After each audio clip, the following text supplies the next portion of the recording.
Bonjour à tous. Quoi, mais elle est pas déjà sortie la chronique Sonic sur Sonic Drift? Eh bah oui, elle est bien sortie et c'est bien de Sonic Drift Racing dont nous allons parler aujourd'hui. Alors prenez rapidement note de cette petite nuance parce que c'est parti pour une nouvelle chronique.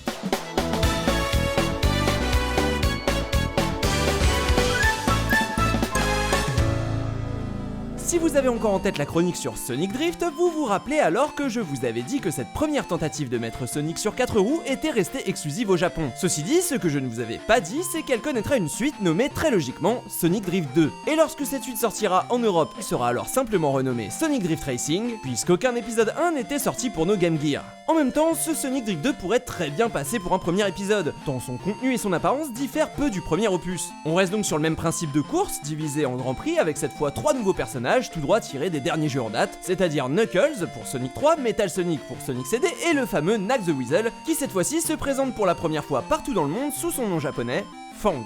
Côté circuit, c'est plus fourni puisque tous les tracés sont exclusifs à cette suite, et sont cette fois inspirés des versions Mega Drive de Sonic 2 et Sonic 3, ce qui est plutôt sympa, mais ne change pas grand chose à la formule. D'ailleurs, le jeu souffre d'à peu près les mêmes problèmes que le précédent épisode, et il est difficile pour moi de vraiment vous le conseiller. Après, j'ai quand même pris pas mal de plaisir à le redécouvrir parce que le jeu améliore quand même certains de ses aspects, comme les power-up que j'ai trouvé plus faciles à ramasser, et j'ai même pu découvrir pour la première fois que chaque personnage possède un coup spécial qu'il est possible d'activer en appuyant sur le bouton du haut.